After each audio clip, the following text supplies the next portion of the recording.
வணக்கம். உங்ககிட்ட நான் ஒண்ணு கேட்கணுங்க. பொதுவா சொல்லுவாங்க, அறிவுள்ளவங்க திறமையா வேலை செய்வாங்கன்னு. ஆனா திறமை இருக்கிறவன் அறிவுபூர்வமா வேலை செய்வானா அப்படிங்கிறது ஒரு கேள்விக்குறிதான்.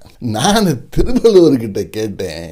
திருவள்ளுவரை ஒருத்தங்கிட்ட அறிவும் இருக்குது திறமையும் இருக்குது அப்படிங்கிறத எப்படி கண்டுபிடிக்கிறது அப்படின்னு கேட்டேன். உனக்கு ஏதாவது திறமை இருக்குதான்னு கேட்டார். இருக்குதுன்னு சொன்னேன். உன்னுடைய திறமைய நீ எங்க போனாலும் சரி எங்க வந்தாலும் சரி பயன்படுத்துகிறாயா என்று கேட்டார். பயன்படுத்துகிறேன் என்று சொன்னேன்.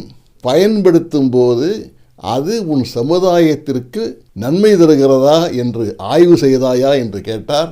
ஆம் வள்ளுவரே, ஆய்வு செய்தேன். இதுவரை என் திறமையினால் நான் சார்ந்துள்ள சமுதாயத்திற்கு நன்மைதான் ஏற்பட்டிருக்கிறதே தவிர எந்த ஒரு தீமையும் ஏற்படவில்லை என்று சொன்னேன்.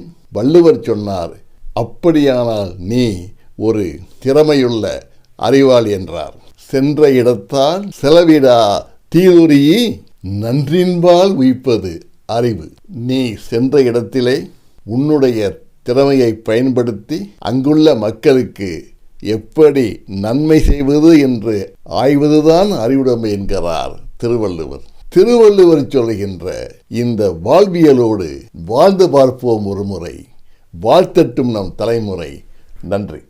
இந்த வீடியோ உங்களுக்கு பிடிச்சிருந்தா லைக் பண்ணுங்க, ஷேர் பண்ணுங்க, கமெண்ட் பண்ணுங்க அண்ட் மறக்காம சப்ஸ்கிரைப் பண்ணிடுங்க. பக்கத்துல உள்ள பெல் ஐகானை கிளிக் பண்ணிடுங்க. சோ நீங்க இப்படி பண்றனால ஒரு அறக்கட்டளையை வாழ வைக்க முடியும். நன்றி.